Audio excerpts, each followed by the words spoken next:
The Sports Renegades podcast on SportsTownChicago.com.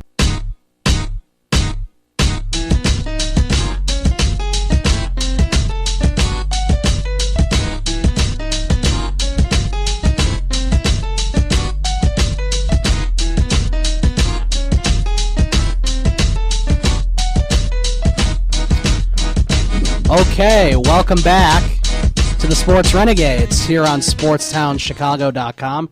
I'm Ryan Stuprich. And I'm Ryan Risky, and coming back from the break. Before the break, we were actually talking about, Cubs and the Sox and all the White Sox false hope, Anthony Rizzo's amazing catch. And, I mean, that was just a thing of beauty. That's one of those plays you could watch like 5,000 times and you would still want to continue watching it. Yeah. It's such an unbelievable catch. And now we're going to transition into managers that are on the hot seat right now, and managers that could be and should be fired at the end of the season. There will be a manager that might manage the White Sox who deserves to be fired and probably won't be. It's weird. I see a picture of Terry Collins here, and I'm not Don Mattingly. I'm not so sure about Terry Collins. I mean, he's done although I don't know if that's more of the team or whatnot, but I mean, he hasn't done a bad job at all. Yeah. I think with him, it's just more of his contract's up at the end of the year, and if they miss the playoffs, they might want to go in a different direction. Yeah, I guess that sort of is the same with Don Mattingly, too. I mean, honestly, if you're an executive or like a coach or something, and your contract runs out and you don't get re-signed, honestly, I'd find that more humiliating than getting fired. Like, if you're getting fired, that means that they want to move in a different direction, and some team will want you. Like, your contract just ran out. Like, unless you said you're retiring at the end of this deal, like your contract runs out and the team doesn't want to bring you back. You weren't bad enough that they needed to fire you, except you weren't good enough that they wanted to extend you. Right. I mean, if you're bad enough to be fired, that actually means another team will actually want you because they think that you might help in a different area. So let's get into who's number one, or who's the first guy on the list, or the first category. Well, the first category is the interim managers, which are the most likely to go, obviously. Yeah. Dan Jennings for the Marlins, of course, he was... he's the GM. He'll probably just go back to the GM role in the offseason. I guess. Find a new manager, probably. Pat Murphy of the Padres after Bud Black was let go. I think he has a worse record than Bud Black had. Let's see. I think they were 32 and 33 with Bud. They were 32 and 33 under Bud Black, and the Padres are 22 and 27 under Murphy. So they're more games under 500. And that's without making any moves at the trade deadline to sell your team for prospects. Right. And Pete Mackanin of the Phillies after Sandberg stepped down after he couldn't take it anymore. Honestly, if these teams keep these guys as these managers, they're going to learn the hard way like the Cubs did with Mike Quaddy. Yeah, you don't want to do that. No, I remember. No, there wasn't a single Cubs fan that wanted Mike Quaddy to be the new manager. At the end of the season, everyone wanted Sandberg. And then Jim Hendry gave it to Mike Quaddy because they were good friends. And then I love that the Cubs fire Hendry. Theo Epstein gets hired. Theo takes a plane down to Florida at Mike Quaddy's home to fire him in person. Yeah, and then they went with Swain, which wasn't much better. No. But, it was a little better. I think Swain was a little better than Quaddy. Like, Quaddy didn't even know what he was doing. He was a third base coach, and he was actually a really good third base coach. Swain is good in his role now as a hitting coach. I didn't think he was that good of a hitting coach, honestly. For the Cubs, he wasn't a good hitting coach for young players. No, it seemed like he got mad at them all the time. Like, I don't think I can remember any interview where he didn't get pissed off when someone mentioned Starlin Castro. Right, and if it wasn't for Joe Madden being on the market, we'd still be with Rick Renteria. Which Rick did a nice job. Yeah, he did a good job in the year he was here. I don't think the Cubs would be doing nearly as good right now, but I do think they would have been much improved. I think maybe hanging around. You're right. I don't think they would be, what are they, 17, 18 games? I think 17 games over right now. I don't think they'd be 17 over with Rick Renteria. 65 and 48. Which, I mean, that's phenomenal. I think they still would be in the hunt for the second wild card spot. I mean, that's just like a blessing in disguise that Joe Madden's contract included an opt-out clause only if Andrew Friedman left the team to go to another organization. And luckily, it all worked out. It worked out. Cubs got as it Joe. Usually does for Theo. Everything just seems to work out. You know? It's kind of funny that Theo didn't pass on Joe this time because he hired Terry Francona over Joe Madden with the Red Sox. He did. He had the opportunity to hire Joe then. He didn't pass on that opportunity again. No, I mean, although he did win 2 championships. Terry Francona did. Yeah, was a very good manager, and I mean, not so much anymore with Cleveland. He sort of has seen better days. Okay. Right. Joe's done a phenomenal job, and it seems like everyone loves Joe. Who doesn't? Now to the other category. We did the interims. Now the disappointments. Brad Ausmus of the Tigers. I agree with that. That certainly is a disappointment. I'm not sure how good of a manager he is. He seems like a quiet guy. Just sort of sits there. Doesn't necessarily know how to manage a game very well, in my opinion. That kind of sounds like the Chicago Fire head coach, Frankie Yallop. I'm not even kidding. That guy, the Fire bought like a giant cushion, like comfortable chair for him. He sits down the whole game, never talks. There's been sometimes he's been caught on camera with his eyes closed. And there's a reason they're the worst team in Major Maybe he has League his eyes closed because he's watching a soccer match. Yeah. I mean, he's terrible. He has 2 road wins since like 2012. Oh. There's a reason they're in dead the cellar of Major League Soccer, and it's like not even close. So so Ausmus here is a candidate to go. I think Ausmus is more of the kind of guy that obviously they might need to make a change. I mean, obviously Jim Leyland. It was disappointing for Detroit when he decided to retire. Yeah, well, I mean, he tried to get that team to win. And they just wouldn't. He's a great manager. Yeah, Leyland was great. I mean, he got the Tigers to 2 World Series. And, I mean, really, if it wasn't for, like, Justin Verlander's implosion against the Giants, I mean, they might have had a better chance to win since they got swept. That was the year Miguel Cabrera won the Triple Crown, except I think with Ausmus, the problem is, you can make your argument he needs to go, except you can also make the argument he doesn't really have much to manage because his pitching staff is a joke. Whatever reliever he brings in gives up runs. Yeah, and I just remember, in 2006, I was rooting so hard for the Tigers to beat the Cardinals, as I'm sure most Cubs fans were. And, of course, my friend Mark, who's a Sox fan, was rooting hard for the Cardinals to beat the Tigers because, Sox fans hate the Tigers, too. And I was so mad when they lost because I really thought the Tigers had a good chance. I mean, Maglio Ordonez was on fire, and he had that walk-off home run against Oakland to bring them into the World Series. It was very exciting.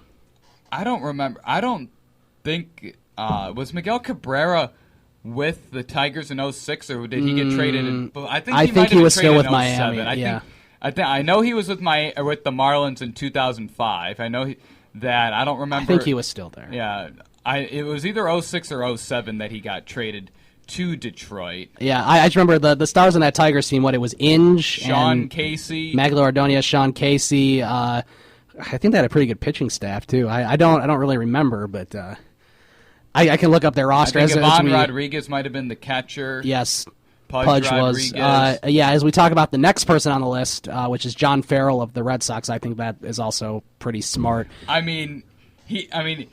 If the Red Sox will likely finish in last place again, which will be this is John Farrell's 4th year, I believe, or his 3rd year, regardless. This might include the Bobby Valentine season. The Red Sox have finished in last place 3 of the past 4 seasons. The season they didn't, they won the World Series. And obviously the pitching staff on Boston has become a joke. Except that's kind of the GM's fault for not getting starting pitching. He traded Yoenis Cespedes for Rick Porcello, and Porcello's been terrible. Just awful. The Justin Masterson signing has been terrible. And, right now Koji Uehara's out for the season. So, really, I think the Red Sox do need a coaching or a managerial change. They fired their their pitching coach, Juan Nieves, and, well, that hasn't really done much for them. The pitching still sucks. They're losing games. And so, I think it is time for them to make a managerial change. Finishing in last place 3 of the last 4 years is unacceptable, even though the 1 year they did win the World Series. going back to that 06 Tigers roster, I was interested to see what it was. Yeah, it was Verlander on the pitching staff. Yeah, their staff wasn't. I mean, their staff was not so good as far as ERA, but they had some guys that had surprisingly good years, like Jeremy Bonderman, Nate Robertson, Kenny Rogers, Justin Verlander, and Zach Miner. Yeah, I mean, if you really think about it, back in like 06 and 07 and, you know, those kind of years, there weren't really like teams that had like four great starters. It was more of you had you could have one really good one and then a couple okay ones and then like a couple bad ones. They had a pretty good bullpen. They had their closer was this guy Todd Jones. Oh yeah, I remember he had some good years and then he then he got marmolitis. Joel Zumaya was very good that year. Fernando Rodney was on that team, and so was Jason Grilli.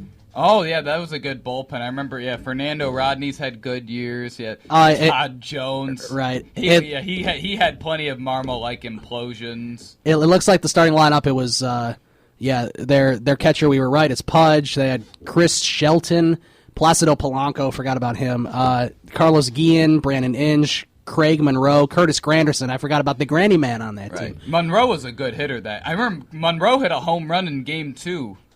I'm sure he did. I don't remember that exactly. I remember that. Monroe hit a first-inning home run in Game 2. Maglio and their main DH was Marcus Thames. I mean, like that, which is pretty good. Yeah, I mean those are some really, really good players. I remember it was Omar Infante, Dimitri Young, Sean Casey, like you said, Ramon Santiago, Nefi Perez. He was a steroid user. Matt Stairs. Matt Stairs is was a really good bench player. The prototypical pinch hitter, right? Yep, left-handed. Him and Darryl Ward were those kind of guys, right? Where the Cubs have a good pinch hitter against left-handed pitching in Denorfia. Yes, they do. I mean, pinch hitting's one of the most important parts of the game. I mean, it really is. Yeah, no, especially for National agree. League teams. So with Detroit and Brad Ausmus, it's more of whatever they decide, to keep him or to fire him. You can't argue against it. And John Farrell, I think that it's time for him to be fired too. Lloyd McClendon for the Mariners, I think that might be. I mean, the Mariners had pretty high expectations after last year falling a game or two short of the postseason. They were expected to win the division in the AL West. A lot of people predicted it because people didn't think Houston would be ready. Of course, the Angels, probably finishing in second. Oakland, they weren't too high in Oakland, which they're right about. I don't think anyone expected the Astros to be as good as they are. So with Lloyd McClendon, honestly, I'm kind of hoping he gets fired and the Cubs try to bring him in as their hitting coach because he's a really good hitting coach. Right, and he's. I thought it was a good. I think he's a good manager too. Right, he's been around. He's been on a lot of teams. He's a really good hitting coach. So the Cubs seem like they're going through hitting coaches every year. I wouldn't mind if they brought in McClendon as the assistant hitting coach either. Right. Brian Price of the Reds. He's not great. He's got to go. Most Reds fans aren't fans of him. Remember that when he that tirade he had where he was like F this, F that. He said F 77 times. Yeah, that was earlier in the season. That was interesting when he did that for sure.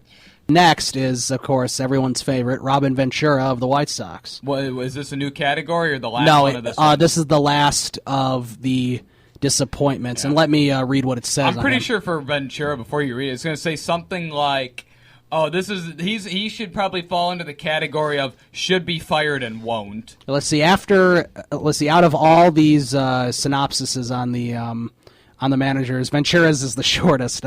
Ventura probably isn't going anywhere after surviving the White Sox wretched first half. Owner Jerry Reinsdorf loves them and is extremely loyal to his employees. At some point, though, the White Sox need to take a hard look at whether Ventura is the right choice long term. He's not. Particularly when intriguing alternatives such as Bud Black are available. Yeah, Bud Black, Ron Reineke, Mike Redmond, Rick Renteria, Ron Gardenhire. There's real, and there'll be more names on the market after guys get fired this year. And out of all these names, Robin Ventura is the number one guy for should be fired. I'm surprised that Terry Francona isn't on this list. I would think he'd be on the hot seat too. Yeah, I don't think he'll be on the hot seat when he's won 2 World Series and he got a team. And then he got into the playoffs last year when they weren't even that great of a team. Except, When I said that, out of all the names that we just listed, that Ventura is the one that should be fired. That's excluding the interim ones, because I mean that's just like a given that they won't be the manager next year. For that.